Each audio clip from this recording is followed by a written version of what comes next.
there was light. Welcome, welcome, welcome, welcome, ladies, to the show. I am so excited to have you guys for my season finale of Queen's Table Talk. One and all. I got to do something. I'm going to try to do something over here that I haven't tried. I added this little, will it do it? Come on, will it do it? Let it do it, God. Let it do it. Let's do this. Let's do our cheers and our clap for the ladies in the building today. I have next to me Hanan Merabi. We've got Natalie Lamb in the building. We have Jamie Smith in the building. And we have Tedrah Paul. Welcome, welcome, welcome, welcome, one and all. How are you guys doing today? Great. Fantastic. Doing Great. well. I'm so excited to have you guys in the building. I am excited to have you in the building. Oh, we got people already in the building. Welcome, Chronicles of a Virgo. Welcome, Intellectual Soapbox. Welcome, Miss Riri. Thank you guys for joining the show. Share, share, share with your friends. Share with your friends. So, guys, starting with you, Hanan, introduce yourself to the people and tell them what you do. Sure. Well, first of all, thank you so much for having me. Once again, this is my second time speaking with you and so appreciate the platform. Like you said, my name is Hanan Merabi. I am dialing in from ATL. I am the founder of Earth Angels, nonprofit organization, and the legacy is me. So happy to be here. Thanks again. You're welcome. Next, we have up Natalie Lamb. Introduce yourself to the people, Natalie. Hey, Victoria. Thank you again for having me. It's such a pleasure. We had such an amazing talk the first time. So excited to hear what everyone brings to the table. I'm a life, relationship, and grief coach as well as an author. And that's enough for now. We can jump into more as we keep moving on. Exactly. Next, we have up the beautiful, the lovely Jamie Smith. Jamie, introduce yourself to the people. Thank you so much. I'm Jamie Smith, and I live in Northwest Arkansas. I am a writer, small business owner, and an author. The reason I differentiate between writer and author is I write for other people, but then I also just published my first book. Yay. And last but not least, we have the fabulous Tedrah Paul in the building. Tedrah, introduce yourself to the people. Thank you. Hi, everyone. Sorry, my camera's not on. It was moving a bit dodgy earlier. So we got to work with what we've got. But my name is Tedrah. I am a Christian and relationship coach. And I work with women all over the world, helping them grow their relationship with God and, grow who they are and find their purpose on this earth that we live on. Yes, yes, yes, yes. And we have one more that's coming into the building shortly. Shawnti Refuge. For you guys that don't know Shawnti, Shawnti was on the show previously. She is an author. She is a life coach, and she has there as well as journals. So she'll be joining us shortly. So, ladies, everybody's from different time zones, and I am so glad that you guys were able to fit me into your schedule. I'm gonna jump right in for the sake of time. So, as you guys know, I'm Victoria J. I'm the host of 12th Street Talk Back. I am a minister and I'm an all around just good person. I want to see the best in people, and I believe that God has me on a journey to bring people together to help heal. I went through a healing journey. I'm still going through a healing journey. And that's the purpose of this show. He redirected the show for the need of the people, and we are all kingdom kids, so let's help one another out. Let's grow together. Today I wanted to bring a group of ladies together because these ladies were on the show this season, and we had wonderful, wonderful conversations, but I want to dig in a little bit more.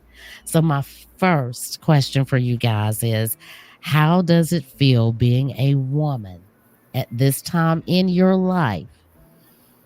And if anything that you could leave behind for our young women, what would it be? And before you answer that question, I'm a Kamala Harris fan all the way. So for me, I'm excited about this opportunity that we might possibly have in the United States. But who wants to go first? Well, I'll jump in there. I will say that it's exciting to see women's movement that we have. Of course, there's always, more steps that we need to take, and I believe we will be able to take. But it's Mhm, exciting to see that we are crushing many of the myths, many of the things that blocked us from going forward. I think there's becoming more an acceptance of women being able to stand firm, tall, intelligent, amazing, taking up space. I mhm, think, years before we were kind of taught not to take up space. So we are loudly taking up space unapologetically and showing forth that as we take up the space, we can not just, not, I don't want to say dominate the space because I don't think that's necessarily the choice. I think that we stand, in equality and equity with everyone else that's in the room. To the point of what do I want to leave behind? I have two daughters. So what I always have taught them and wanted them to carry is that one, you get to take up space. Two, you get to pivot as much as you need to pivot. mhm, I'm a true believer in writing your own definitions of what success is, what beauty is, what it is to be a woman, right? And so write that definition and rewrite it as many times as you need until you get where you want to be and feel mhm. content and confident in that space. To be honest and have integrity and to value yourself. One of the things I have always told my daughters is I want you, when you wake up, to be able to look in the mirror and feel proud. But I also want when you come home that you can look in the mirror and still feel proud. And those are choices that you make. So when you honor your choices, right? And the power in a choice, right? That we get to move in a way that shakes the foundation and shifts us to positions that we want to be in. And I think in all aspects, relationships, career, our walk with God, I think all of that, the definition underneath is I get to choose and I get to own my choices. And then I keep pivoting until I become the person that I am most proud of. I had the pleasure of talking to you in the middle of the summer, and you said the exact same thing. Um, I thought you were gonna mention there that you wrote 2 books to your daughters, and I love that when I talked to you, about things that you wanted them to know Yeah. about Yeah. you. You left that behind for them, and I thought that was amazing, that you did Yeah. that. Yeah, it's called What I Want You to Know. It's under the Wisdom Chronicles. It'll be like 6 or 7 books in that. The first one was called Open Your Eyes, which is generic for everyone. The second one is called What I Want You to Know, and it was written for them over the lifetime that I had them. My oldest is 23, and I just published it a year ago. And it really was just wisdoms I want them to carry in case I wasn't here. When they got a certain age, they would have that information in hand to help them, help guide them. I love that. I love that. I did, and that stuck with me. Hanan, how about you? So, so for me, being raised in Ghana and having been a product of two cultures that are very male dominated. So both my Lebanese culture, so I'm Arab and Ghanaian, Arab and black mix. So West African culture and Arab culture, both very strong, male dominated. And then too, on top of it all, I was orphaned. So not only did I was I in that kind of environment, but then I lost my shell. Being orphaned is like a turtle without a shell, and so it was layers of suppression and oppression, if you will. And so my legacy, and one of the things that, one of my strongest message is that self-belief can get Mhm, you through everything. And self-belief is the reason I'm here today. My message is about sharing what you can do alone and what you can do without support. You know, many people have great parents and amazing grandparents, and you know, you hear phenomenal stories of, oh, someone came in and helped me, or, oh, I had this amazing boss and leader that showed me this or that. My story is that I didn't have any of those things, and yet I made it. And so I share with women, especially young women, that they can too. And that if you believe in yourself, and that if you you want something enough, you can attain, you can conquer, you can survive, you can make it, not just survive, but thrive.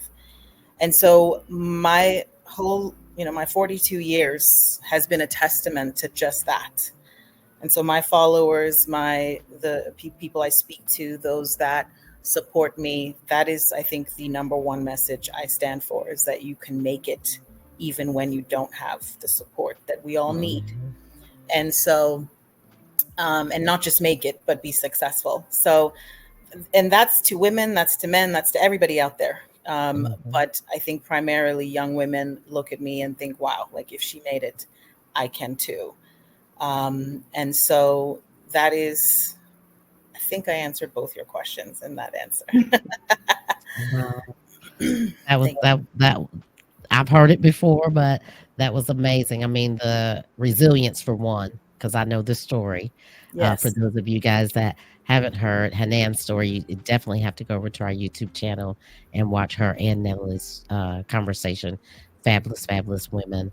Looks like we had Shawnti Refuge pop in the building, and we got Kimberly coming as well. So, guys, I don't know if it's my internet or their internet, but Lord, work with us.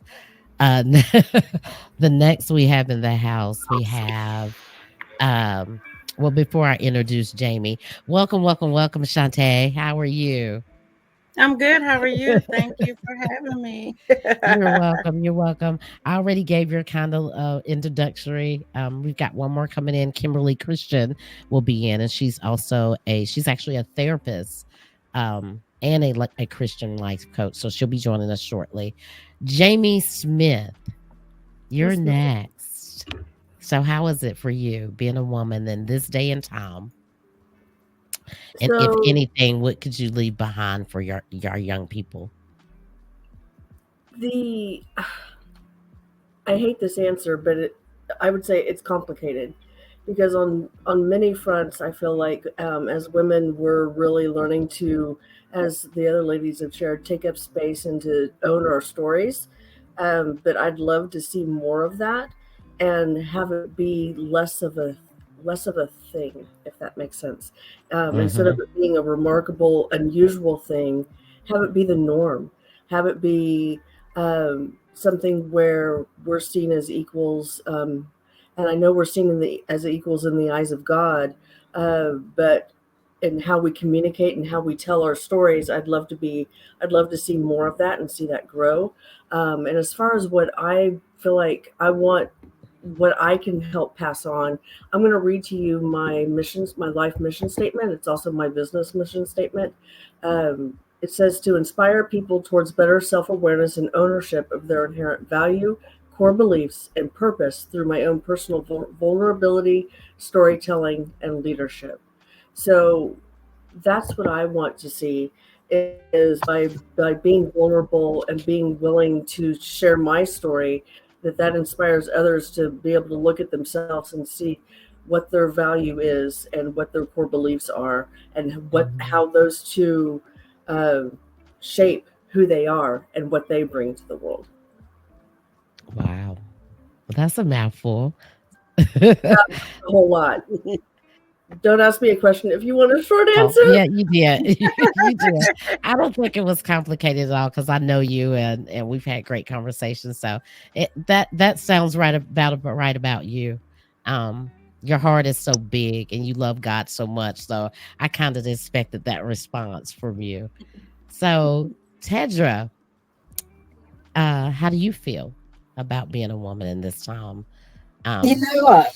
I think I kind of agree with Jamie, and I love being a woman in this time in life because there's so much. I feel like there's so much growth happening as women. We're really developing ourselves and we're really maturing and finding who we are. Where I think like back in the day, a lot of people, a lot of women didn't stand up for themselves and they didn't, know their rights and things like that. And I think it's important to understand that as much like I see a lot of women saying, I want to do this, I want to do that. I really want a stronger relationship with God. I really want, to have those friends that are there for me, that support me. And it's like you say you want it, but you're not taking the step forward to actually do those things. It's all well and great for us to sit here and say, yeah, I want this, I want that, I want this. God will provide, yes, but we also have to put in the work and actually stand up and say, this is what I need to do to get to where I am so that I can make this life that God has given me the best that I can. But yeah, that's mine. Excellent. Excellent. My true Tedrah. My true Tedrah. um, Shawnti Right. Refuge. Yes. Introduce yourself to the people. And the question was, how do you feel being a woman at this time in your life? And what, if anything, would you like to leave behind to impact our young women? Well, again, thank you for having me. My name is You're welcome. Shawnti Refuge. No problem.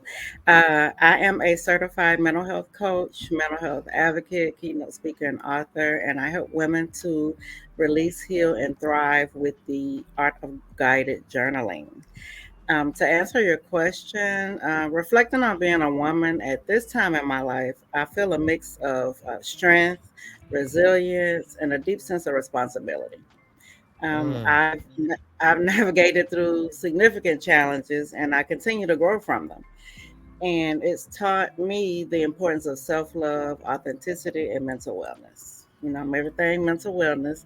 And what I like to leave behind for our future young women is the message that they are enough as they are. I want them to understand the power of self discovery through journaling and the importance of prioritizing their mental health and the value of kindness to themselves.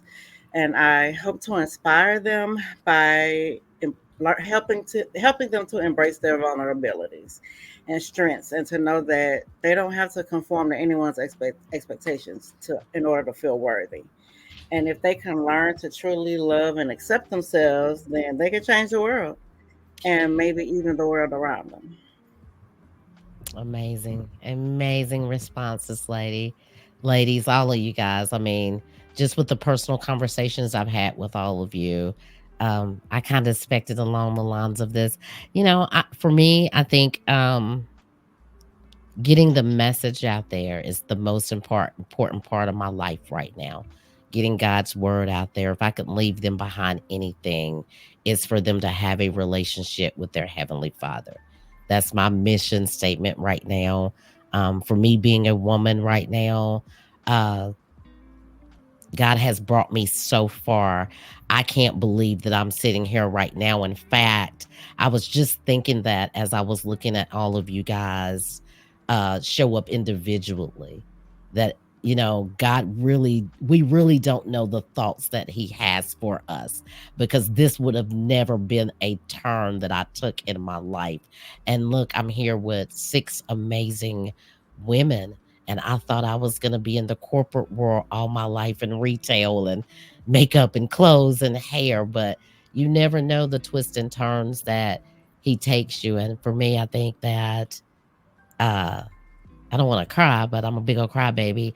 I love the fact that He touched me and He's using me and He's developing me. So if I can leave anything behind, it's His word, His love, that agape love, not the stuff that the world is given to us, but that real authentic love of Jesus Christ. So that's my mission. Oh gosh.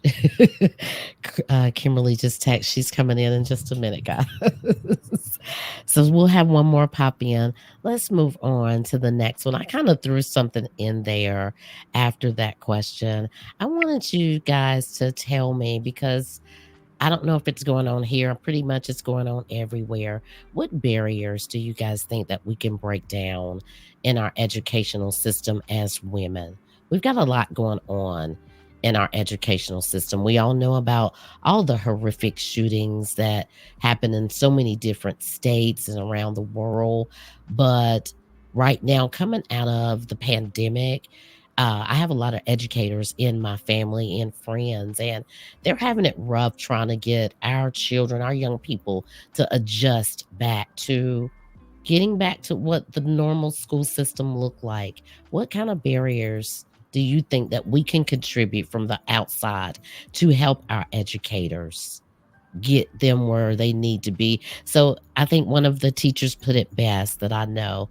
They're a little bit rambunctious and it hasn't stopped since the pandemic. I'll start with you, Shawnti. What do you think that we could contribute? There are a lot of barriers that are in place when it comes to that, and especially as a woman. Some of them, one thing I know, gender bias in STEM.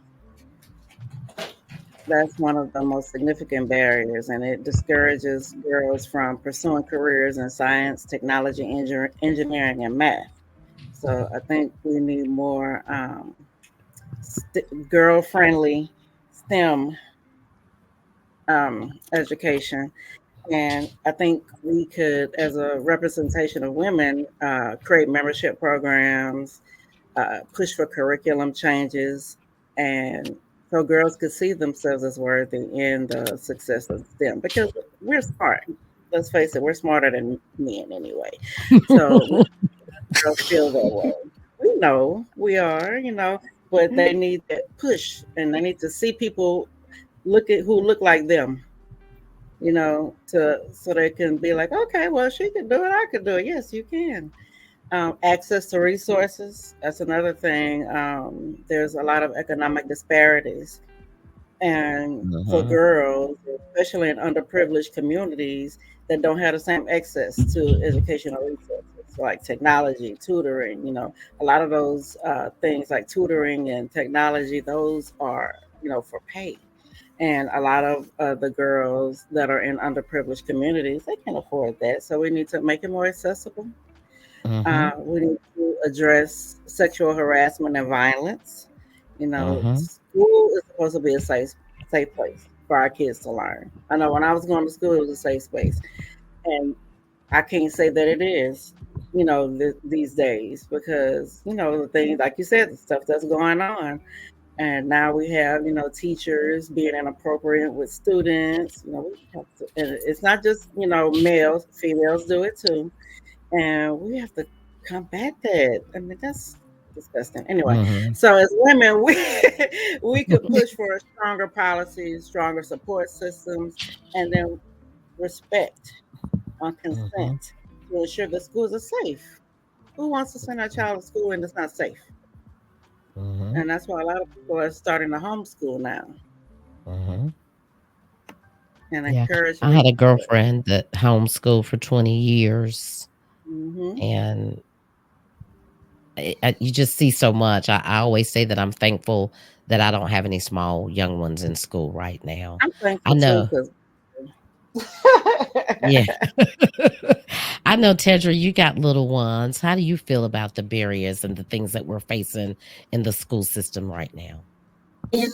Like this is literally a conversation we're having with all my siblings the other day because all of us we've got like kids the same age, and we're just so like I hate it, but it's so scary to think about all the things that are gonna be happening. Like you're saying, like everything that happens in these schools, like you send them to school and you're scared, and you're like, what are they gonna learn today? What's gonna happen? How are they gonna behave? How are they gonna be treated? And you have all these questions going on, and it's like there's not a lot that we can do. We can't control what the government decides, what people are doing, what they say, how they're going to act. But what we can do is we can teach them right and wrong. We can always remind them that at any given time, you can talk to God, say a prayer. And for us as parents, it's important to pray for our kids. It's important to pray for them and remind them and just ask God to protect them and to help them get through these next 12 years of education and help them to overcome everything that they're going to go through, because it's sad, but there's not much that we can do about it. Like, I'm one person, I can say something, but then there'll be 10 people behind me that want the other thing. So it is, I think it's such a tough one. It's really tough. I think that's the world that we live in now with everything, not just with the school. It's hard to push your agenda. I think all of us have something that we're trying to get out there into the world, and it is hard. What it takes a fist, a mighty fist, like our parents used to tell us. It takes a group of people. What about you, Natalie? What do you think? What are some of the barriers that you think? I think my mm, so I think what we, if we look at it as a whole holistic thing and across the board, I think as the education system, we never have tried to really build up children. I think that we have pushed knowledge and get this answer and move in that direction, but we never really pushed emotional intelligence, teaching Mhm, them the respect one to another, how to navigate when you are feeling uneasy, when you're angry, how to deal with your emotions. Not that teachers already have a lot, right? They have the curriculum that they have to teach. But I think for like each individual class, I think if teachers learn how to, with the curriculum, add it in, teaching emotional intelligence, teaching them how to soothe themselves, teaching them self regulation and emotional regulation, I think we would see a pivot even in each classroom. But children are not given those kinds of education, right? And in all the years that education has been created, we have stuck with the same platform for, however many years it's been created. But we need to pivot that because it's not working anymore. You interject when you talked about COVID, right? And how that change happened. You had where now I don't have to be as regulated. I'm at home just with myself and my siblings who I'm used to, or I'm just home alone and I can move at whatever phonetic speed I want to move. You mhm, interject then social media and the quickness of it. We are now raising children with such quick emotions. You sit there and scroll, and there's adults as well, right? We go from happy to sad to laughing to crying to within the matter of 5-10 minutes, you could feel almost the full gamut of emotions that mhm, humans house. But what do you do with that? It's just quick. It's moving. It's never settled. So a part of what we need to do is teach people how to settle themselves, how to calm themselves within their space. And only you can be responsible for that. But if we teach children, we're talking about children, how to pause, right? How to identify what's going on within them and then to choose appropriately. Because again, choice is everything. We can change how we move, not just as children, but it's lessons that adults need as well because we don't know how to pause. We mhm. barely know how to be self regulated, right? We fly off the handle at the moment that something happens. And then I'm asking children whose minds are not fully developed to be more advanced than the adults that are around them. So if I look at the children, I must look at the adults around them because they're getting their cues and understanding from somebody. They're not just creating it out of thin air. But Mhm. if we don't attach the two, right, the adults and the children, and we emphasize on educating adults as much as we educate children, I think we will always fall in this little abyss that we find ourselves in. That Mhm. the answer to the change is much more layered, I think, than we want it to be, because we would love to throw all of it on children and us not consume any of it. Right, right. I always look at it like we're walking around in the wilderness right now. It seems like after the pandemic, nothing went back the same. And I know people use that as a memes. It's never going to be the same, but the structure that we used to have in the classroom. I'm seeing it across the board, in the news, different things going on, teachers getting beat up, and it's just a lot to intake. So I think, as Tedrah was saying, it's going to take more than one person to change it, but it's not just the children, it is educating the parents as well. What about you, Jamie? You're a writer, and your mind is always going. What do you think about it? Well, I come from a different perspective a little bit, in that I don't have kids, so I'm not actively involved in the school system. But much of my career has actually been covering the education system through journalism, and so what I see from the outside looking in is a growing movement towards away from cooperation and communication. It feels like there's more of a with the schools and with families, it's more of a us versus them dynamic instead of a collaborative. And they always say that they want to do more collaboration and they want to work with each other, but I'm not seeing that happening. And so I think more collaboration on values, because whether we like it or not, our kids are, people's kids are going to be learning values in the school system because they're there for 8 hours a day.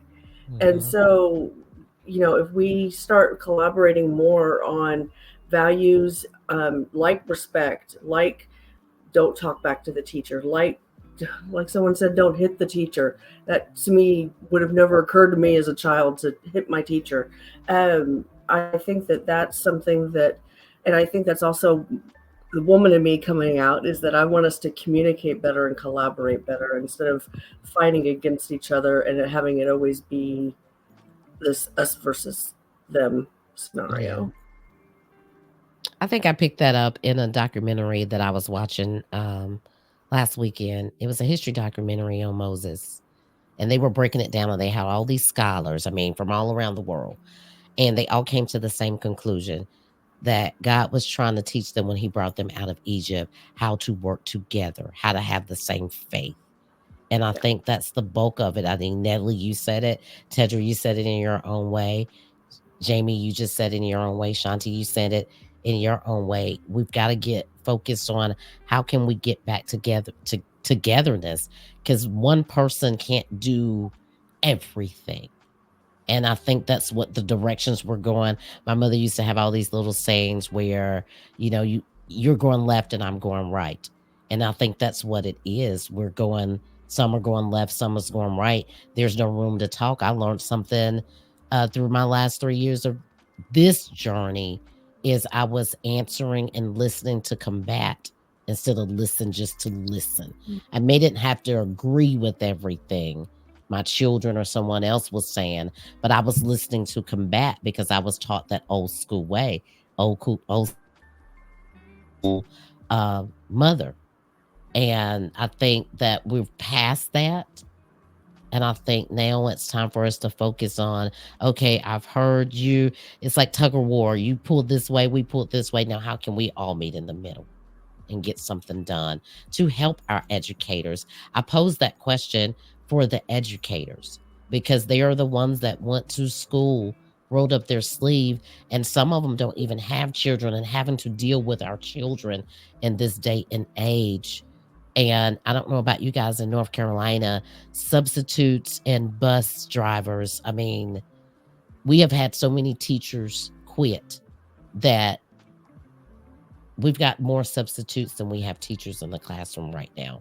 We have more kids not getting home on the bus because we don't have bus drivers, because adults are afraid for their lives, because if a fight breaks out on the bus, they don't want to be the one to break it up, or they don't want to get body slammed like we saw the teacher in Florida a couple years ago by someone that may or may not have a disability, but it's still togetherness. I did a piece a long time ago about if your child does have something like a disability, it should be a form of communication there with the school system first. This is how I handle Billy at home. If this is what was to occur, this is how I handle Nicole at home, because she's special needs. I don't like saying special needs, but she's not like the rest. So, with that being said, if we don't have that dialogue, we're going into the school systems right now, and it's kind of, some of it is kind of like children raising children, because myself, I didn't start maturing until I hit my 40s. And my mother used to tell me that, and I used to spaz out like, I'm grown, but really I wasn't grown mentally. And everything started to come together in my late 40s. So I think it also has a lot to do with the brain maturing as well. But we can have some of these hard conversations that nobody wants to have. What about you, Hanan? Because I know you have. So I have kids. I'm Yeah. a glass half full kind of girl. So I agree with, everything everyone said, but I also see the other side. And let me tell you, kids are so much smarter now. Hmm. My 13-year-old son knows more than me in terms of when I was at his age. Not street smarts, because that I beat him any day because my life was hard. But in terms of information, in terms of a math whiz, in terms of science, like back of his hand, in terms of his phone, in terms of IT. I went to a graduation a few months ago, and there were 15 valedictorians from that high school. Mhm. 15. Have you heard of that before? Hmm. I haven't. I heard of one, I've heard of two, I've heard of three tying. I have never heard of 15. They all had over 4.0s. Kids are smart these days. So don't make that mistake and think that, oh, it Hmm. was, some things are better than they were and some things are worse. Like, kids speak up now. Back in the day, we did not speak up. Just like you were saying. I mean, like we've all said, we were all shushed and quieted, and right, it was a generational thing, it was an age thing, it was a cultural thing. But regardless of your culture, things are different now. Children have choices, children get to speak. We were seen and not heard back in the day, especially in my life. I mean, being orphaned, nobody cared what I had to say. I didn't know what I liked and didn't like until I was 18, and that was just food. I was like, oh, I actually don't like raw broccoli. I was 18 when I figured that out. So I think that it's not okay to generalize. And I think that there are some incredible stories out there of brilliant children today. I think a big part of it is the parents, and the parents were raised the old school way. So it makes you think something wasn't right in the old school way, because the parents are in their 20s and their 30s, some of them are in their 40s, and you meet incredible children, you meet incredible teachers, you walk through remarkable schools, but I believe in the power of one. So, what can I do? What can I do to make a difference in my little space? And what can I do? I can raise my children right. I can teach Hmm. them to respect. I can teach them to be kind. I can teach them to see something, say something, be brave. You see, mommy, be brave my whole life. This is what I've shown you. This is the best gift we can give our children, is for them to be brave, for them to say, no, I don't want that. Yes, thank you. No, thank you. Don't do that. You know, that is such a gift, to raise your children with that bravery, or for them to see what bravery looks like. And so that's what I do, is that I lead by example. I show my children how I talk to others, how I treat others, what kindness looks like, what self-assertion looks like. Their school is a 5 out of 10. We live in the country in Cartersville, Georgia. Their school is a 5 out of 10. But guess what? My kids are A students. They are 10 out of 10 kids, because their mother raised them that way. You know, Hmm. and so the teacher is supplementing what I already gave. And I didn't come with, oh, my parents did, or I had the best, or no. I juiced from all that I knew and everything that I've lived, and I'm Hmm. giving it to my children. So that's what we can do. And if you're into government and into state, because really state level is where all the important rules are made.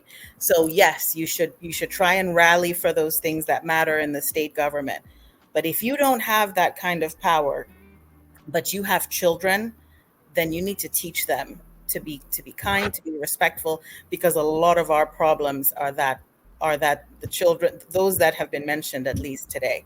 Now, some barriers that I have faced are like my kids are lumped in with the bad kids.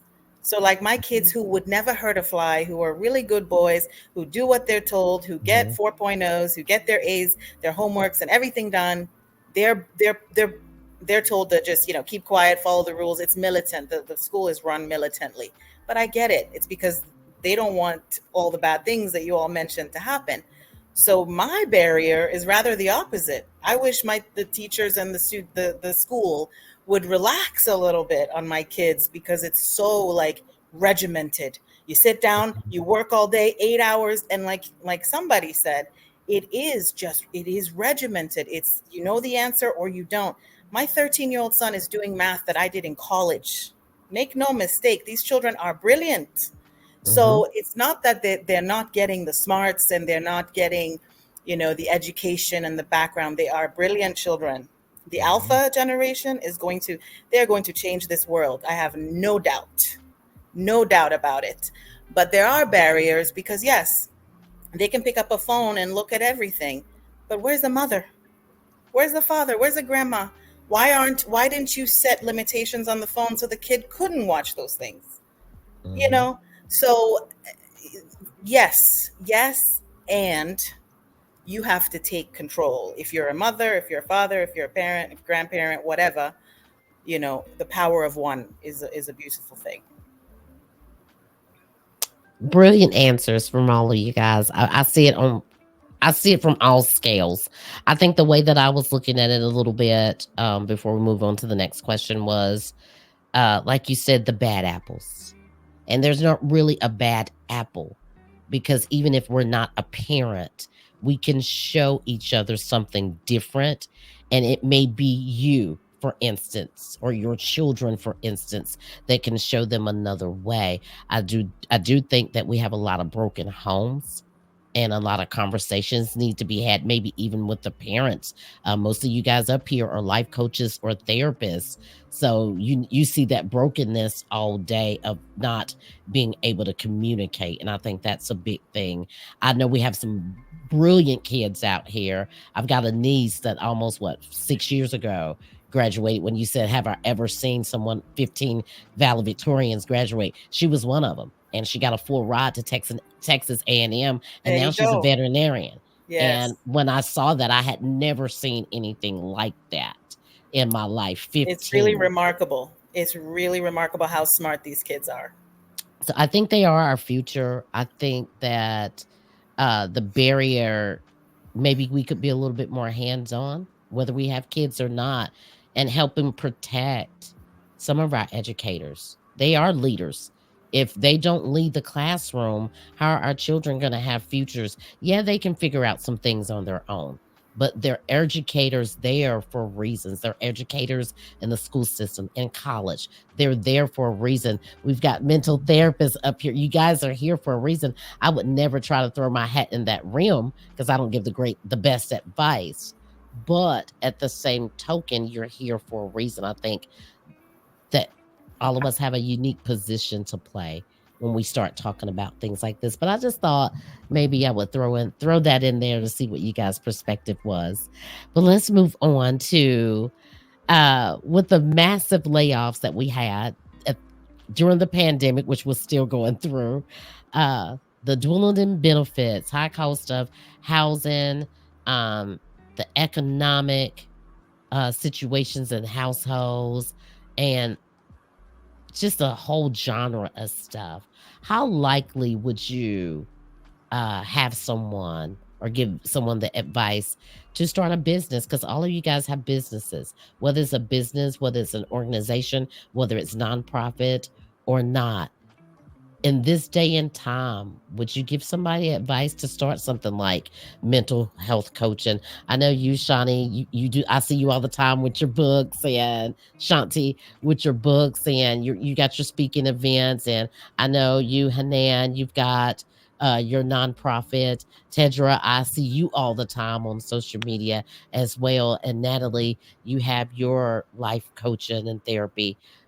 would you advise someone to open a business right now, especially women, because we don't have the backing that we should? We should have passed that hump a long time ago with the wage barriers and all this good stuff. And how do you guys feel about where we're at as women in this society? Have we broke down those barriers where we can walk into a financial backing we need, or walk into the same field and get paid the same as our male counterparts? And I'll start with you, Tedrah.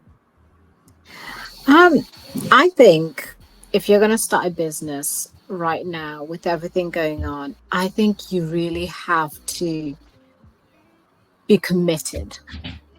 And I think you really have to know and understand that this is going to be hard work. This is going to take a lot of energy and a lot of time, especially in the beginning. You're going to get frustrated, you're going to get angry, and you have to be so prepared for those things, because what you don't want to do is go through all of that and put it on your partner, your husband, your wife, your kids, because it's a lot. Running a business is a lot of work. And when you have so much that you have to do, so much things that God is putting in your heart to do, it can feel draining. But one thing I would say is it can also be the best decision you ever make. Like for me, starting my business was the best thing that ever happened to me, because it grew my relationship with God. It grew my relationship with my kids and my husband. It changed my life. Yes, there are going to be things that, that you struggle with. Like, for example, like, you might not have the clients that come in straight away, and it's not going to happen straight away. Best believe, like the people that tell you, oh yeah, do this, and then you'll be doing this within a month. It's not going to happen. I will be real with you. It will not happen within a month, because there's a lot of growth that has to happen within you as a person. And there's also a lot of growth that has to happen with your business.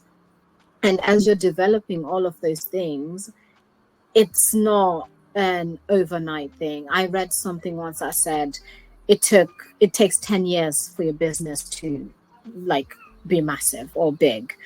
And it can.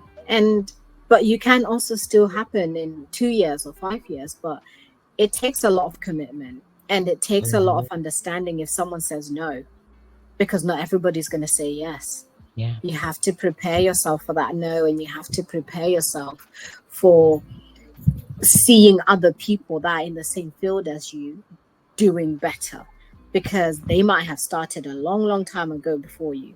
But at the same time, their purpose that God has given them is going to be different to your purpose. So you also have to, there's so much to understand. And in terms of like getting paid as much as the men, I'm sorry, but I'm here for it. My gender does not make it any different for you to be getting paid more than me. Like, we should be on the same. If I'm doing the same job as you, I should be on the same wage as you, irregardless to your gender. Like, we're doing the same thing. If anything, I'm probably working harder because my brain is working more, because I'm a woman. I'm thinking of the A, B, C, D, F, G. You as a man, you're thinking A and Z, and that's it. So I men and women paid the same. We're on the same level. I'm not below you just because I am a woman. No, we gotta be paid the same. Definitely. I agree. And I needed some laughter. Welcome, Kimberly. How are you today? Well, hi, Queens. I'm so glad to see you guys. Can I just tell you, I did this on purpose. This is how not to get invited next year. Oh, no. And she's going to say, oh my gosh, I don't think so. But you know what? She's not like that. She's so gracious. She just let me in. I totally had the time wrong. It was my fault. I'm so sorry, but I'm very sorry, glad to guys. be here. I could have swore I put Eastern Standard Time, but I wasn't thinking. I've been all over the place this week. No worries. I am glad you all just said yes on a Saturday. No worries. Introduce yourself to the ladies real quick, and we have jumped into 3 of the questions, so I'll pull you in for the Yes, I last 3. will. Okay, awesome. What would you like me to include in my introduction? Anything? Whatever you want us to know. Okay. Well, my name is Kimberly Christian, and I'm a faith-based clinical social worker practicing in the great and hot state of Texas. So that's where I am right now. It's probably, yay, got some other Texans in the room. Awesome. I'm really excited about it cooling off eventually, but I don't know when that's going to happen. So I love therapy. I love Jesus with all my heart. And I have, I think, successfully combined those two things together. I just launched an online program earlier this year called the Christian Method. And it is an on-demand online class. People can work at their own pace where they learn cognitive behavioral therapy from a biblical worldview. So I am super excited about that, trying to get the word out about that. I also am a wife of almost 20 years. I have 4 children, which is another reason why I tend to run late. I am just all over the place trying to get everybody where they need to go, which can be very difficult because my husband is working. How many of you guys have ever heard of the ministry by Mike Winger called Bible Thinker? Anybody heard of that before? No? No. So pleased to share this with you. So you guys, if you are believers, if you are interested in that kind of thing, his whole ministry is about how to think biblically about everything. And the reason why I'm bringing him up is very graciously, they have decided to align with me just in the last couple of weeks to let me be a mental health consultant with them, because they get a ton of questions that come in about, I mean, you can imagine everything under the sun, but when it comes to counseling and things that are related to mental health, I could tell that there was a little bit of a gap in answering those things thoroughly. And so I put myself out there and they said yes. And I'm really grateful to be doing that. So I just wanted to offer that plug for any of you guys that maybe you work with somebody or you are somebody that just would really benefit from that ministry. I know I've learned a ton from them. So again, I'm happy to be here. I am excited to have you. So we went through a couple questions, but we're going to move on with the one that we're on right now. And we're going to move over to Jamie. Jamie, do you want to answer our last question with the massive layoffs and all that good stuff and our economy being in a delicate place? How do you feel about launching a business right now? Because you're a writer, you ghost write or freelance write, I believe, as well. Mhm. How do you feel about that? And I know you just published a book as well. I am sitting here trying not to squirm with happy because I am very passionate about this topic. I was laid off from my journalism job 15 years ago, and I started Jamie's Notebook, which is my writing business. And ultimately, when I first started it, I told myself it was to get writing clips that weren't newspapers so that I could get a job with another agency. But then my husband encouraged me eventually to just take it to be my full-time only job. And I'm so grateful for that for so many different reasons. The flexibility, the fact that I now live with, I already had disability, but now I live with chronic illness. And so being self-employed has allowed me to continue that instead of having to completely quit the workplace.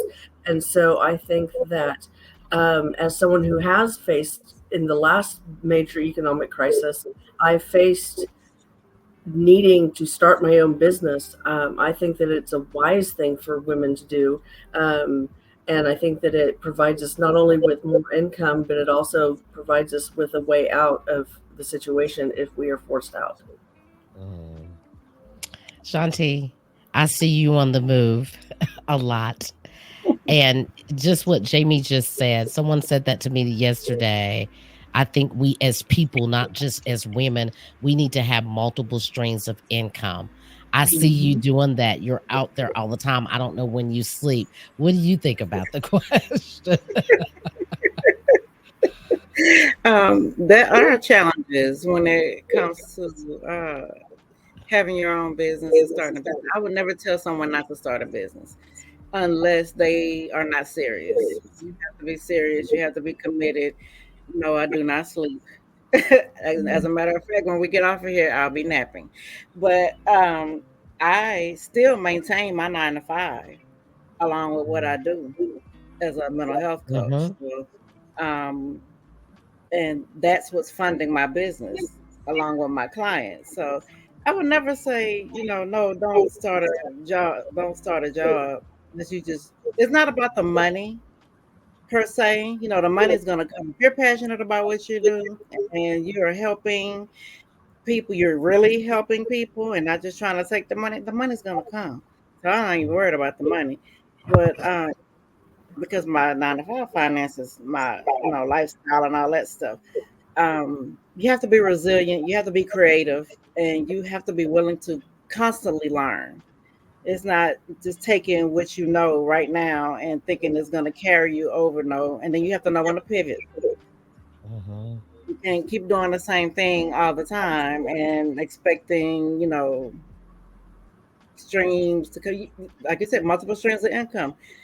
You name it, I do it. Yeah. And that is because that's because I have a message that I need to get out there. Mhm. So you do whatever it takes. Like for me personally, I am very committed to what I do. And if that means me not going to sleep, that means me missing parties and all this other stuff, I'm going to miss it because my purpose is greater than, those temporary things. This is a legacy for my children and grandchildren. Well said. And with her saying that the legacy is me, how about you, Hanan? Because that's her brand. The legacy is me, guys. For that. Yes, Look at yes. that. The Look at legacy is that. me. I just had trademarked this year. It finally went through. If you ever trademarked anything, it's a process and it's expensive. And so I just had that officially done. So it's finally mine. Um, and very high level summary, what the legacy is me means is that you can write your own legacy. You can be the author of your own life. My auntie who raised me was a very wicked woman, and she often used to say, remember your parents left no legacy behind. Remember your parents left nothing behind. They left no legacy. She said that every day to my siblings and I. And I Mhm. remember thinking, she's wrong. That was just God given. I always knew that she was wrong about everything she said to me, and everything, the vile, wicked things she did. I always knew she was wrong. And it wasn't until I was in my late 20s, I was a nurse, and I had just started Earth Angels, and I had done all these great things, and I thought, wait a minute, I'm a nurse. I have a nonprofit. I have a kid that, I'm doing my best with. I'm a ride or die friend. I'm all these things. Wait a minute. The legacy is me. I'm the legacy. I'm what they left behind. I'm the legacy. It was literally like a catharsis. It was an Oprah moment, aha moment. I was working night shift as a nurse, and I literally had that moment, and I was like on my feet, like, wow, amazing. Um, so about the business question, I would say what my advice, because many come to me for advice because I've sort of done it all. Um, when I started Earth Angels, many told me, why don't you join a nonprofit? March of Dimes, my mission was mother and child related. March of Dimes does that every day. Susan G. Komen, join a cause that already exists. I Mhm. just knew that I wanted to do my own thing, and I knew that, like you were saying, Victoria, I knew that my mission here, one of the things I was destined to do, was Earth Angels, and so I just knew, and I pioneered and I trucked through. Could I have gotten more support? Absolutely. There's a saying that I'm going to say it wrong, but men are judged by their potential, and women are judged by their accomplishments. And I think that is what the saying is. And that's, I think, is very true. I had to prove myself. I had to run a nonprofit for 12 years to now have a seat at all these different tables where Mhm. people come to me and ask me for my opinion, because I have been on many a podcast and many a forum, and I'm the only one there who started a nonprofit that's sustainable and is 12 years old. So that experience that I now have under my wings has given me the grit and the confidence to feel like I have a seat along with all the other men in the room, though I always believed I did here and here. I had to prove myself. So that's unfortunate, but that's changing. All you got to do is get on TikTok, like I was saying, and you'll see that the Gen Z doesn't have the same traumas that we had when we were younger. They know and they believe, all the women believe and know that they are great women. What I would say is that to start a business, what is your end game? Because everybody can pick up a business, but what is your end game? What is your goal? Because if you're just going to start something, get excited about it, and then you hear crickets after 3 months and then let it go, that's a lot of waste of time, Mhm. money, etc. And we've all done that. We've all been really excited about something. It didn't take off the way we wanted it to, and then now maybe we had to let it go. So I would give advice in terms of what is your end game? What are you hoping for the business to do? What are you willing to give up? As Shawnti was saying, she said she has to give up her sleep. Is it worth it? But I live in the no regret zone. I don't believe in regrets. So if I really want to do something, I'm going to do it. And I would rather take the risk than lose the chance. And so I would tell that person, I would tell that young woman, is it worth it? Is it worth it for you to have no sleep, to lose your money, to be told a million no's, and for your end game? And if it's Mhm. not worth all those things, don't do it. But if it's worth it, whether or not you fail or succeed, whether you succeed or not, will you regret? That's what I always ask myself when I self mother about any decision. Will you regret it? And if you will, by not trying, then go for it. Go for it. And if you fail, like a baby learning to walk, you'll get up again and try again. Great answer. You said something about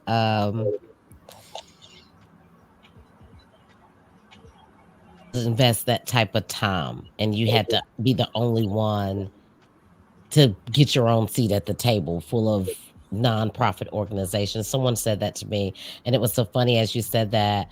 My daughter, my baby girl, said that to me when I started this podcast. She said, "Mom, you'll know that this is something that you want to do if you make more than 6 podcasts.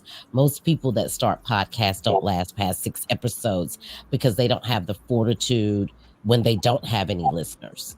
When they keep popping out episodes and they're the only one that's listening to their own self-talk. So almost 3 years in, I'm like, "You know what? I got a fortitude at something." How about you, Natalie? Because I know you've got your practice and you're also an author. How do you feel about giving advice to some of our young kings and queens about being self-starters? Because they are go-getters and starting a business in this day and time because social media can help them brand anything. I agree with you ladies have already said. I do think that the end game is where you focus at first. Like, what is your passion? What is your hope? What are you willing to risk? What are you willing to give up? Sometimes we see people starting businesses or in business, I should say, and you think it's going to be an instant success. And most people don't have instant success. That's not generally what you get out of it. It is grind, it is sticking with it, it is resilience, it is fortitude, it is believing in yourself, right? Believing in what you're offering and saying what I'm offering may be 50 other people offering the same thing, but nobody can offer it the way I offer it. And it's holding on to that, right? Your uniqueness, your voice, your passion, your gift. And you have to believe in it first. And as I remember when I first started my business, and I started it after my mother passed away as just something to ground me, to have something that was mine, right? Because after I lost her, I felt very lost. But and I've worked my job as well. I think that you have to be willing to finance yourself. I think this idea that we jump in and we're supposed to come from pennies and it's supposed to grow into a million is unrealistic. And I think we have to have realistic expectations as we move, because when you're unrealistic, like it makes you give up quicker. That when you're realistic, like this is going to cost me, what else can I do on the side with it? When am I willing to give up? I've had my business for 17 years, but I worked as the first not having a 9 to 5 in the past like 2 months that I have left my 9 to 5. But it took me a long time to get here in many different circumstances. But you have to know that you're going to give up way more than what you get out of it in the beginning. And you got to be willing to lose to gain, right? You got to be willing to put everything you have into it. If nobody believes, if nobody's supporting you, if nobody's backing you, as you said, Victoria, you just the only person listening to yourself. Like, you have to step in there and say, I know I have a voice, I have something to offer. And the only other thing that I will add is write your own definition of what success is and change it as you move. What your first success is going to be different from what it looks like 5 years from now, right? So you have to be able to pivot and move and change your definition of what success is and get a different perspective on what failure is. Because I think that we see failure as such a negative, and failure can just be something for you to springboard on. We're gonna fail, we're gonna mess up, we're gonna miss the mark. We're gonna have to pivot and say that didn't work well, but this can work. And it's really you deciding, how do I keep pivoting as I meet barriers, as I'm not getting where I want to go?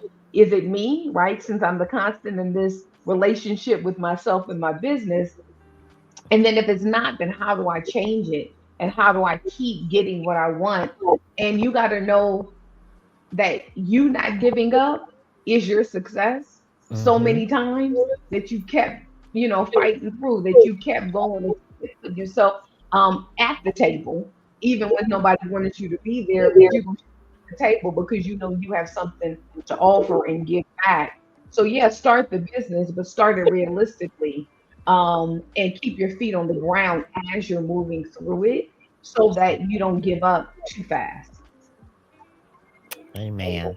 Amen. I think a couple of you guys mentioned the seat at the table. That's even when I started this podcast. I was so busy trying to network, and someone told me, stop fighting for a seat at the table and make your own table.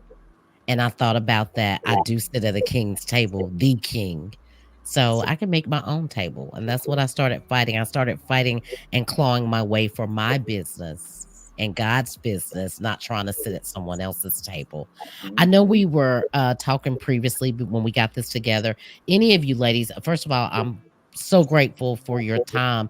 If you do have to click off, because I know it was some time barriers here, you're more than welcome to have to click off. And I want to thank you in advance if you do have to sneak off, because I've only got 3 questions out and we're already hour in. So I just wanted to put that out there first.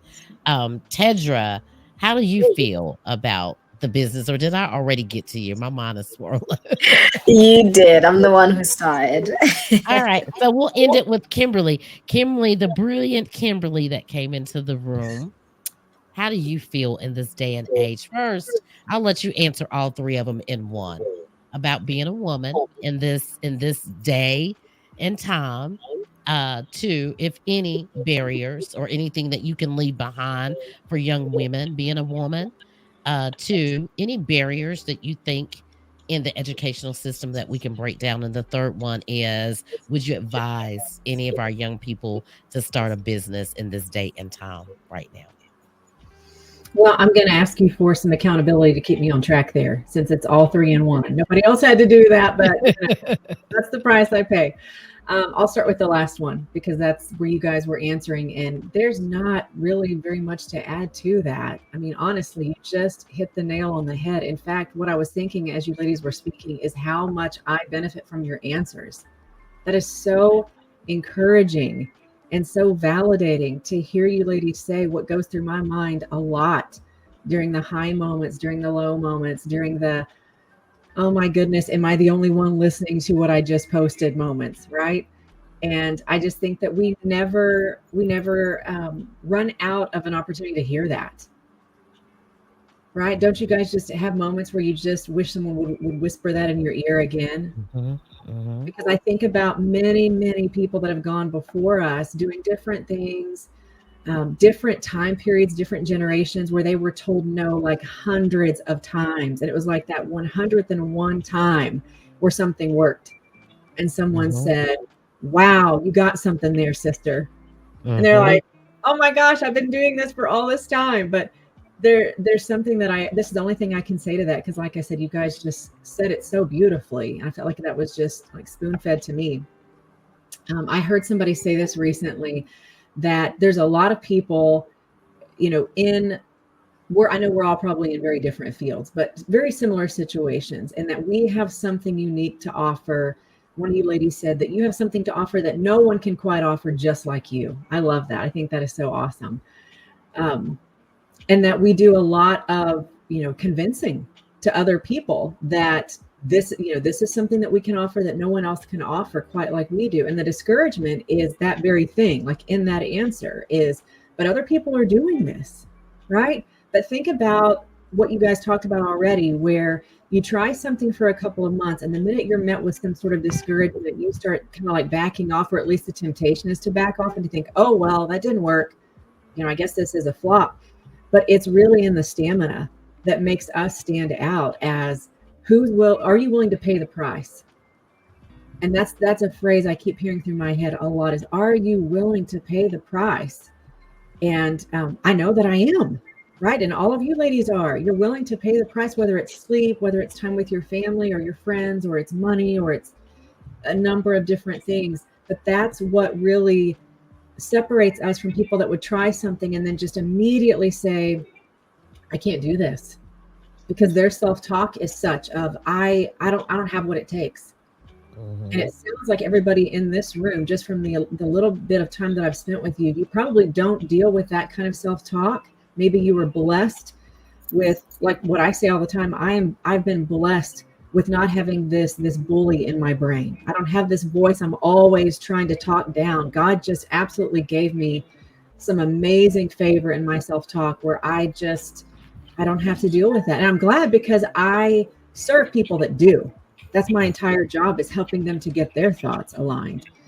But anyway, it just kind of comes back to, you know, paying the price. And I know that eventually those things really do pay off, and we get those wins, and we start seeing that people are saying the very bit of feedback that we've been craving, like, oh, this really transformed my life, this changed me, this made me see myself the way God does, you know, whatever it is that you're passionate about. I think he does give us those nuggets every now and then that just kind of keep us on the path. Like, you're doing this, you did hear me right, this is exactly what you're supposed to be doing. And that kind of leads to one of your other questions, which is, what would I say to people like starting a business right now? And I would say, like all of you have already said, my story is kind of a unique and funny one, in that it was not my idea. This was not something that I thought was going to be a brilliant idea. This is in a way like a second career, even though I'm doing the same thing. I'm in the same package of being a therapist. I did not want to take on more at all. But there was a word that God spoke to my life literally decades ago, before I was even a therapist. And he just prophesied to me something big was going to happen, that he was going to allow me to be a part of. And I just kept hanging on to that word year after year. As my life changed, my family changed. And it just so happened that this is his timing. And so I can't take any credit for that at all. Like, I know it seems kind of strange to some people to be taking on a second career or a second path at my age, at my stage in my just the longevity of my career and all those things. But I can't argue with God's timing. This is when he decided to open all the doors for me, and it's very obvious. So I just went with it. And I just remind myself, like, he's the God of the impossible. Maybe this is all part of the story, is that other people are going to say, why would you do that? And I just say, look, there's no other way to explain this. This is him being glorified through this, because this was not my idea. This didn't make any sense to me to do this right now. And at the same time, decide to homeschool my children. You know, all those things at the same time are kind of like, woohoo, why would you do that? Oh, wow. Yeah. So you just knocked them out, all three. Okay, good. And that's an amazing segue into our next question, because the next thing I was going to ask you guys is, as women of faith, Christian women, all of us up here are women of faith. How does mental health, because most of you guys are in the mental health field in some way, how does mental health impact your families? And I'll start with you, Tedrah. The floor is yours. Yes. Thank you. I am literally going to answer this question, and I'm going to jump off and take the kids home because we're still at my in-laws. But you know what? Mental health is one of the most growing things in this world right now. Like for me and my family, it is so important because we have seen it and we have seen how it can really impact your life, and how if you don't overcome certain situations, certain barriers, boundaries, it can really affect the rest of your life. From such young ages, a lot of us go through things, and especially with our generation, we have got like strong-willed parents, let's say. We have got parents that are very like this. They're very firm, and there's no emotions, there's no, you know, sharing of how you're feeling. And you just have to get on with it. And I think in our household, in our house, me and my husband, we really try and make sure like our kids communicate with us how they're feeling. Our kids tell us when things are going right, when things are going wrong. And then if we have done something, we will then also stand up and say, okay, I'm sorry I got it wrong, but this is why I thought this, or I'm just sorry I got it wrong, full stop. I think the key right now in this day and age is to break the generational trauma.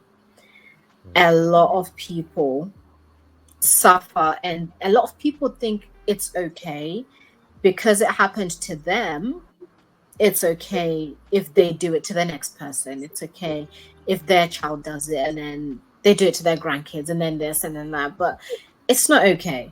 And, like, we all know it's not okay. That's not the way that people should be treated. That's not the way you should treat your family members. And the way that you're treating them is really going to have an impact on them when they get older. It affects their relationships with other people. It affects how they're going to be at work. It affects their mood when they see a specific thing, because sometimes that trauma can be from a glass of water. And then from then, they just cannot deal with that anymore. And so for us in our house, it's really important that we bring up our kids in the way that we believe, because we also might get it wrong. So it would be for us to bring them up in the way that we believe that God would want us to bring them up. And we also have to pray about them, pray about how we can help our kids and the things that we can do to help them overcome certain situations, because we also have to remember that there's some things that we can't help them with. So we always have to take it to God. As much as we want to, there's a lot that we can't do ourselves. So we have to have faith and really have hope that God will take over in certain situations, and that the person in our life or the children in our lives, they will grow and they can overcome all those, the trauma and everything that they've been through from a young age. Because I think for our future kids, what we don't want is for the future to be so traumatized that we don't have a president, or we don't have a king, or we don't have all these people, because they're so stuck in their emotions, they don't know how to run the country. So we want to be able to grow these little humans to be our future kings, and to actually help this world be a better place. Well said, my queen. Well said. Thank you so much for coming onto the show. I see that you have your hands full, and you guys, she makes great content. If you're not following her on Instagram, it looks so professionally done. I was like, I need to hire her. Thank you. But everything that she just said, just having a conversation with her, that is truly how she does feel about everything that she goes at. She's a wonderful person. I thank you, Tedrah, for joining the show. I know it's late over there where you're at. So just for you popping in, thank you so much. And blessings and overflow to you. Is there anything that you want to leave behind for us? a link to a website or upcoming an event? Because I'm gonna have all the ladies just whatever they're doing right now to go ahead and get a shout out there. Yes, I will actually send you a link to my mentorship group. I launched my mentorship called Heavenly Sister Circle, and it is a space where women can come and we can praise God, worship, have Bible study, have discussions like we're having now, and see where it is that God wants us to go and what it is that Mm. He wants us to do in our lives. Like I was saying, like I really want to help women overcome their, you know, their barriers and overcome all of their trauma that they've been through. And I don't want them to do it alone. The key thing is to have a community behind you that supports you through this journey. Because, like I always say, like I think many people say this, but I am number one saying Jesus did not walk his walk alone. How can we expect to walk on our own? We can't. We Amen. need people to support us and to question us when we think, something is wrong or something is right, and to help us really take that next step forward in our lives. So I will Amen. send over the link to Heavenly Sisters. And yeah, I would love to connect with all of you again and just, see where God is taking us in this life. That's right. That's right. We are going to be generational connectors here. Thank you Yes. so much, Tedrah. And I will forward the link on to the ladies. If you want to, before you leave, you can drop it. If you can, drop it down in my private chat, and then I'll forward it over to the ladies. All Thank you right. so much. Get Thank home you. safe. Thank you, guys. Have a lovely day for you guys, I think. Yes. All And right. you Bye. too. Bye bye. Thank you. You're up next, Jamie, because I know that time was an issue for you too. You can answer that question for us before you leave out today. Sure. Could you repeat the question? I just want to make sure I'm It focused. was the question was, as a Christian woman of faith, you and your family at this day and age. Okay. Um, that's what I thought I remembered, and I apologize. First of all, if there's a lot of background noise on my end, it started storming very heavily here, so that's why I'm kind of wavering a little bit. But mental health, I think, is so important, and I'm glad that the church as a whole, as a body, is starting to recognize that need.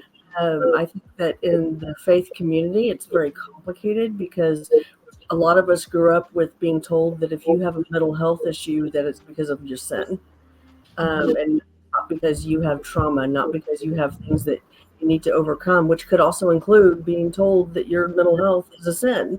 I think that God made us body, mind, and spirit. And so when one part gets sick, it affects all of it. And so that's something that I've definitely lived with in my life. And I was taught to be ashamed of that, but I live with multiple mental health diagnoses that I am getting treatment for, and I just think that as a person of faith, I'm grateful to God that He created a science, that He created us to be curious enough to find mental health help, if that makes sense. Mm-hmm. To have the therapeutic, you know, the different therapeutic ideas. Kimberly, I think you mentioned faith-based CBT. Um, that to me has been a very important practice, and I think that my faith and my health journey, whether it's mental or physical, I think they go hand in hand. And I'd love to see more of that and recognizing trauma and healing generational hurts and generational trauma, Mm-hmm. and do it from a biblical perspective. Mm-hmm. Mm-hmm. Well said. How about you, Hanan? So we all have mental health, and I come from a medical background. So I'm a nurse, been a nurse for 17 years. We all have mental health, everybody does. And it's so wonderful that it's getting the voice that it does now in 2024. Mental health is being spoken about more than ever, at least in my lifetime. And so that's wonderful. But what has helped me is that I have prayed every day since I was a little girl. I pray all day long. I talk to God all day long. That's how I've self-mothered. That's how I've gotten through whatever it is, whatever obstacle. If I have a big project, a big deliverable, a deadline, if I'm about to be on stage in front of people that I think are, idols or really important people, it's prayer, and it's um, that sort of meditation space that I can go to in my mind that has gotten me through the hardest times. I think that what I have noticed as I've gotten older is that mental health, anxiety, and I would say predominantly anxiety gets worse as you age. And I think that I know a lot of people over 40 who are a feather away from, losing whatever, to just having sort of panic attacks, anxiety ridden. I know a lot of people who went through a lot, but were fine, handled it okay as they were younger. And now that they're older, they're a feather away from losing the plot. Hate to say that saying, but it's true. And so I think that it fascinates me how, as we get older, if we're not careful and if we're not mindful of this, we can very easily cross to the other side where we're scared to leave the house. How many people who are scared to leave the house, who don't want to go to places anymore? People want to sit in their bed and be on their phone all night long. A lot of people slowly become like hermit-like. They want to go to work, even the groceries are delivered to the door. If you are not careful, you can very quickly cross over from having a little anxiety to be anxiety ridden, not wanting to leave the house and being scared of everything. I have seen that as I have, joined the fourth floor in my 40s. So I will say that for me, what's helped me, even when I felt close to those more anxious moments, scared even, I've had to walk myself back, and prayer has been a big part of that. And also reminding myself of where I come from and what I have done. In the words of Maya Angelou, I come as one, but not alone. And so reminding myself of all that I've done and all that I've accomplished, and that this is not going to break you now, Hanan. This is not going to be what causes you an anxiety attack. This is not the thing. Mhm. You have sailed many a difficult sea. So it's constant self-mothering and prayer that has helped me sail the seas. But one of my favorite African proverbs is that smooth seas don't build skilled sailors. And I tell this to all the young people I know, including my children, that I know it's rough right now. I know it is, but you will get through it and you'll be on the other side, stronger, no more, etc. So that's what's Mhm. helped me, and that's the advice I give to folks out there, because I see it all the time.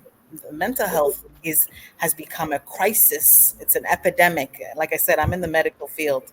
You wouldn't believe the crisis calls we hear every single day. And so it's amazing what the human touch, human kindness, getting back down to the basics of love and compassion, empathy. That's Mhm. the game changer.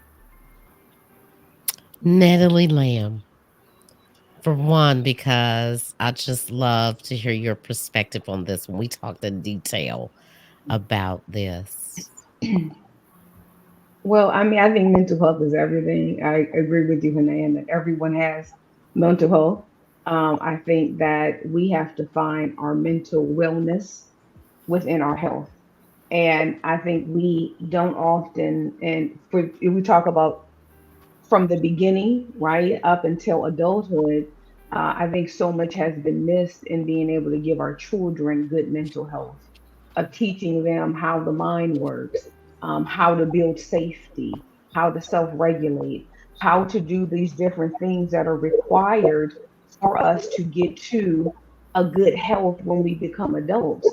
Of course, our parents were very different in how they approached mental health. We did not talk about it. It was something that was really just a thing that you figured it out as you moved on, right? Like pick yourself up by your bootstraps, everybody got to deal with difficulties. You just keep pushing through. You intersect God with that, then God becomes more of a crutch than your savior, and God becomes more a spiritual bypass than really dealing with the grit of what's going on. And I think that mental health and God, meet each other right there in the middle. I think that when we are able to be real in our experience, right, to really travail with God through everything we go through, we see Him in a different aspect. I think we give our kids that. I think we give our children the ability to say life is hard, not in comparison to my life, but just in your little world, because your little world is the only world you have. So those 5 years matter, and those 10 years Mhm. matter, right?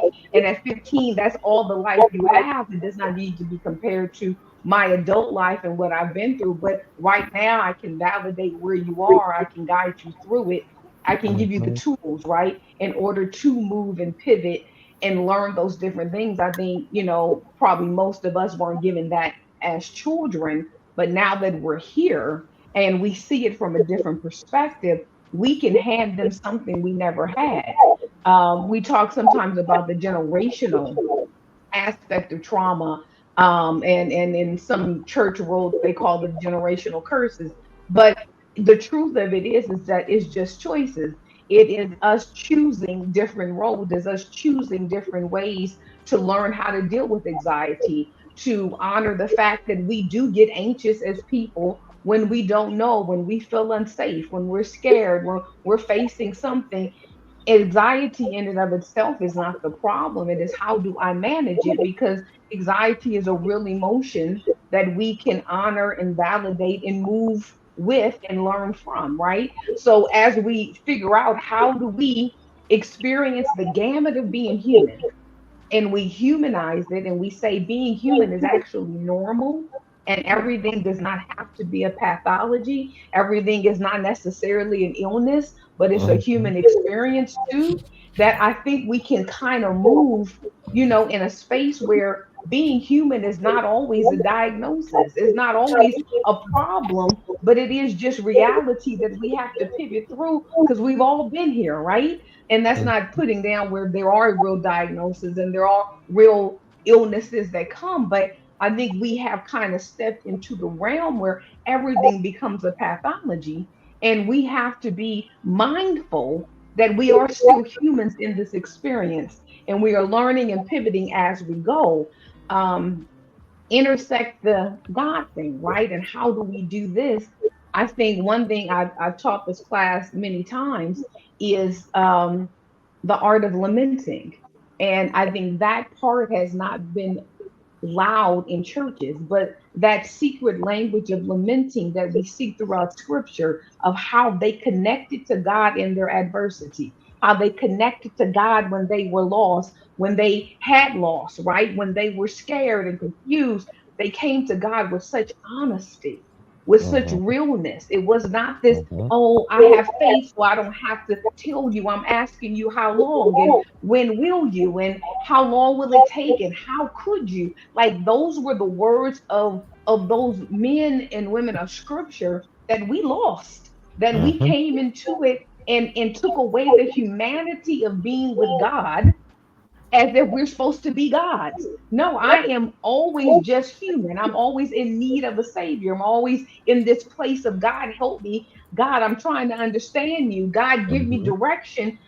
I disagree with you, even, right? But how do we give that space for us to give God the questions so he can give us the answers? And I don't Yes. have to try to create them on my own. I can literally allow him to speak to me in those situations, but I cannot come to him in a space where I don't really need you. So I'm just going to say this. No, I'm broken, confused, lost, devastated, and trying to figure out why you have given me this portion right now. So you guide me, you lead me, you show me. And then we see God show up in a way that the men of scriptures got to see God. We want that, but we don't do what they did, right? And a huge part of our mental health explodes when I'm able to be raw with God and real with God.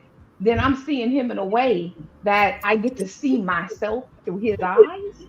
And then Mhm. I'm transported, I'm changed, I'm renewed, right, in a way that I had not been before. But it was because I gave Mhm. him all of me, expecting him to Mhm. show, lead, guide, direct, right? Mhm. Well, I just had an aha moment. Um, you said just now, like I was going through a week of that.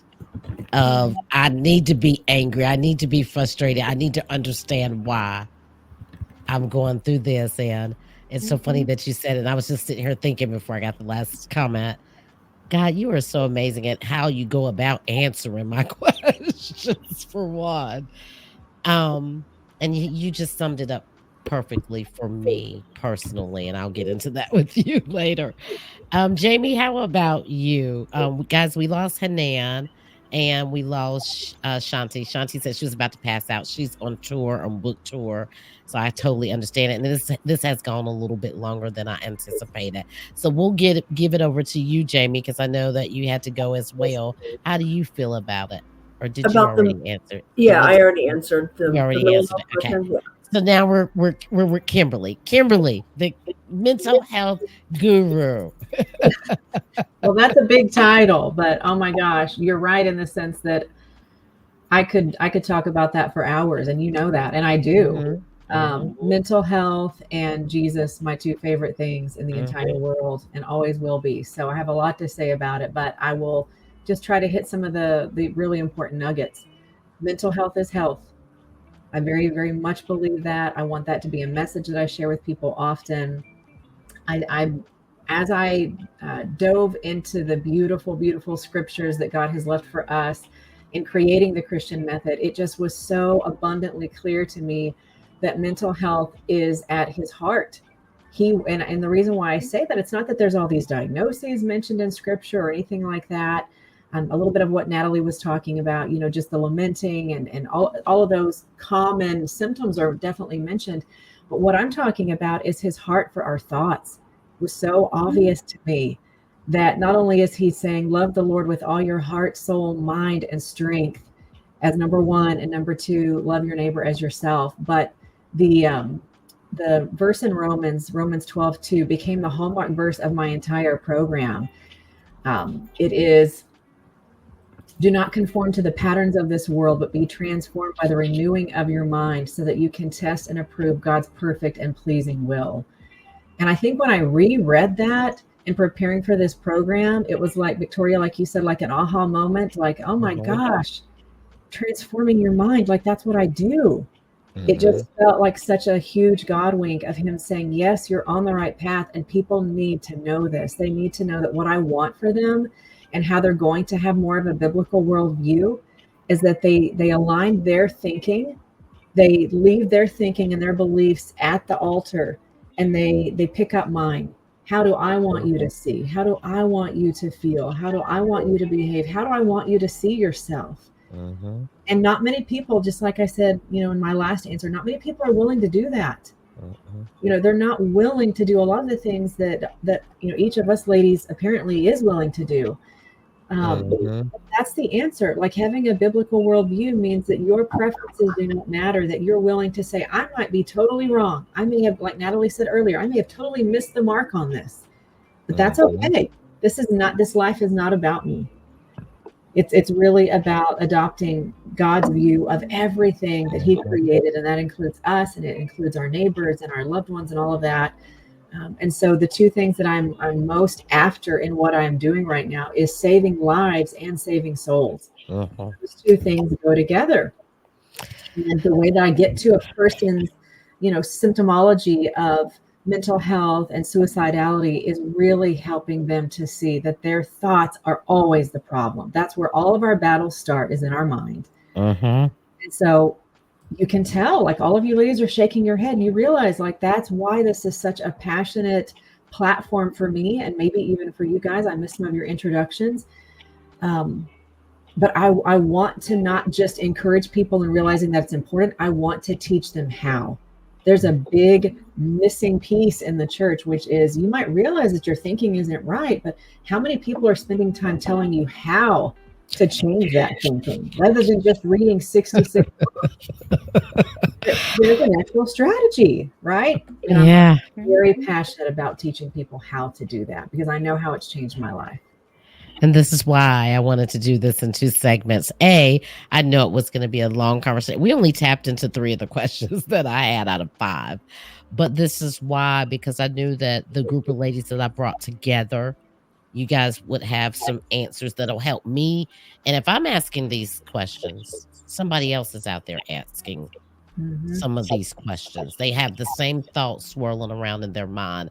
And I think to a fault, I wear my heart on my sleeve. So anything that I come into contact with, whether it be education, whether it be in the workplace, whether it be mental health, I wear that with me. And that's something that God is trying to teach me, to separate my personal and not bring all that baggage in, because I can't save the world. I'm not Jesus, but I knew that you guys, bringing all you guys together collectively, would give me something else to think about in all the areas that we talked about today. If you guys could leave us with any lasting words, because I'm not even going to dive into the other 2 questions. I've kept you guys long enough. What would it be? And we'll start with you, Jamie. Any last thoughts? Of course I'm first. One of the things that someone taught me one time was give them Jamie. That became my mantra for a year. And as a woman and as a person of faith and everything, learning to give my unique self to whatever situation I'm in, whether it's work, family, nonprofit work, my faith. People need us to show up. And God needs us to show up. He draws us to Him. That's something that I think is important, is to not just show up, but bring who you are to the table, no matter what you're doing, whether it's your faith or work. Amen. How about you, Natalie? Ending thoughts are also so difficult because we've talked about so much stuff. So I think if I end with anything, it is, part of my mantra is, it's your choice, right? It's your choice to choose God. It's your choice to choose yourself. It's your choice to move in the direction that God leads you into. We always have choices at the end of the day. Choosing is not choosing is the same as choosing. So it is learning how powerful our choices are, and that at any time we get to pivot and change, right? Learn to embrace the mighty pause of learning just to calm your own voice down, to calm your thoughts down, to get redirected before you move. I think we move so fast. We talk too fast. We move too fast. We don't know how to really calm ourselves, to just get in touch with us inside, right? And the God inside us, for those that believe. It is important that we learn that and we see that as a gift that we give ourselves as well as we give out to others. If I throw anything else in there, it would be to learn that you have the ability to always change your mind. And in changing your mind, sometimes it is the biggest gift that you can give yourself. Be willing to always own when you're ignorant, because ignorance is just simply you don't know. And there's no embarrassment in not knowing. When we think we know it all, we don't search out for more. So keep yourself in a space of, this is something I don't know, but I can always learn. And it opens you up to a plethora of things that you never would have partaken in if you stood in the place of I know. So everything I approach is comes from, there's so much of this that I don't know. And I've been doing this for 25 years and there's still so much I don't know. So I am with my clients in the space of, you teach me you, and let's grow together, but let's learn, right? Learning is exciting. It does not have to be daunting. It does not have to be scary. It is just you opening yourself up to a bunch of information you did not know before. And then you get to pick and choose from the plethora of information out there. and then you get to decide and you get to make choices. So realize how much power it is in your choices. Own your choices, own the consequences of your choices, and Mhm. own the fact that with your choices you can pivot and move, and hopefully we all want to help somebody else live a better life. Thank you, Natalie. You know, one of the things that stuck out for me with you during our last conversation was, and I carry this with me now, you said, you know, it's okay not to know everything. Do you know how beautiful it is just to learn? And that stuck out to me from our last conversation many months ago. And it made me look at everything so different because I think sometimes we walk into situations where we feel like we either got to know everything, we Mhm. have to know everything, or it's that fake it till you make it mentality. And we're not um confident enough in ourselves to say, you know what, I just don't know, and learn together. Or maybe you can teach Yeah. me something that I don't know because I don't know everything, you know. I didn't know how to put this show together. I knew it was something that God laid on my heart. And I told everybody, you know, I went to the University of YouTube and learned everything because people are not apt to share everything when you're in content creative spaces. They kinda hold stuff to the vest, and it's a fact. So I had to figure some things out on my own, and I thank God for that because I was able to share it with my church. I never thought that I would be going back to my church that I grew up so long ago, and they're not Wi-Fi or internet literate, and I was able to do their videos and help them, so God had a purpose for everything that he had me doing. Mhm. So, I love that. Kimberly, last but not least, and then we're gonna get out of here, guys. So this is just like closing remarks, just anything. Mhm. Okay. Anytime I get the chance, one of the messages I want to share is just that you matter. That's something that God puts on my heart often with my line of work. And again, we just can't hear that enough. You matter. If you're listening to this, if you're watching this, I am so keenly aware, just as I know these other ladies are too, that unfortunately, Satan does have power in this life and in this earth, and he does work really diligently to fill our minds with things that are the exact opposite of how God wants us to see ourselves. And I just want you to think about what your life would look like if you had a core belief that you are so loved. What kind of decisions would you make? What kind of feelings would you have? What would life look like if you really knew in your heart how loved you actually are, and that Satan can never come against that? He can never convince you otherwise because it's so solid in your heart that there's only one you. And Mhm. there's never, it just blows my mind to think about our creator in that capacity, that he will continue to create humans, and there's never going to be one that's exactly like who you are. Never. Mhm. And that's so valuable. Mhm. And I think when we have a core belief like that, that is really that secure in our hearts, then even when we have a thought of, I can't do this, this is too much, other people would be better if they didn't have the burden of me, Mhm. that can be a fleeting thought. And then God just immediately rushes in with, that's not for you. That thought is not for you. That is not how I see you. I'm the one who is the author of life and death. And don't listen to anything other than that. My Mhm. word is going to be here forever, and it's lasting and it's truthful. And it's just awesome. He's just awesome. So thank you for letting me share that. You're welcome. You guys filled me, and I believe God knew what He was doing today. Thank you guys so much. And then there were two. I was getting ready to close it out, but she left already. Guys, do you want to leave any of your handles? Instagram, Facebook, YouTube. Where can they find you?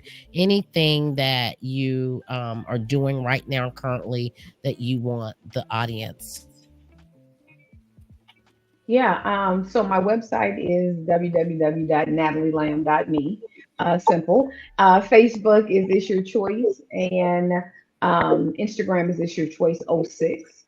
I have two books, The Wisdom Chronicles, Open Your Eyes, and What I Want You to Know. So you can pick those up, Amazon, Barnes and Nobles, all those fun places. But always on a mission to try to help others, open for clients, to help with life coaching, relationship coaching, including parenting and marriage and dating and pre-marriage. I do all of that, as well as grief coaching, which is something that has become over these last 22 years after losing my mom a really, really big part, that I never thought would be a part, but it has become a really big part of what I do, of helping people through the grieving process, the loss of people, but also all the losses that we deal with. So it is, encompassing of so much. So, look me up. I definitely will. And with that being said, that was one of the things that I wanted to tap in today too, was the grief, because I know that's something that you specialize in. I would love to have you back on and do a one-on-one sooner rather than later. I know I'm on break, but I'm going to do some pop-ups because I know a lot of people, and a lot of people are dealing with that. You as well, Kimberly, if you have something that you want to try in on that situation with grief, I'd love to do something really, really soon here with that. But where can they find you, and what are you up to, Kimberly? So my handle for YouTube and for Instagram is the same. It's at Kimberly Christian LCSW. I do have a website that's going to be launching in about 3 weeks. So I'll go ahead and tell you what that's going to be, but it's not quite ready. It's KimberlyChristianLCSW.com. And then I have a Facebook community, and that is Belief-Based Healing Hub. And those are all great ways to connect with me. So thank you It's again. a wonderful group. I'm a part of that group. So Yes, it's a wonderful group. Well, as for me, guys, the only thing that I have to say is thank you so much for those of you that carved out your time on a Saturday to be with us. I really, really appreciate it. I've been pushing this for a little bit, and this year I'm able to finally get it off the ground. I have what I have called a program that I have been trying to launch for the last 2 years. And what this is, it is where I'm trying to get people to do donations, something as small as throw blankets, socks. So I can go into a living facility of my choice every year and gift at least 50 to 100 men and women that don't have anybody coming in to see them during the holiday. Most of you guys know my story. We ended up putting my mom in a living facility. And although she had all the love in the world from us coming, when I would walk through those halls, you would see people literally sitting in their wheelchairs and no family to visit them. No one was bringing them a 7-course meal at Thanksgiving or Christmas. And I wanted to do something about that as a way to give back. Our seniors get left out when they get placed in places like that. And as well as my prayer group, we go pray at a lot of those places. And in the Virginia area, guys, some of those people don't even have televisions. So they're staring at the wall all day. They're waiting for someone else to assist them with something. And their Social Security checks is paying for them to be in these places. So if I can do something about that, I'm going to. So with that being said, I have a young lady. Her name is by the name of Hustle Queen. If you guys can see my tee. She's doing t-shirts for 12th Street Talk Back.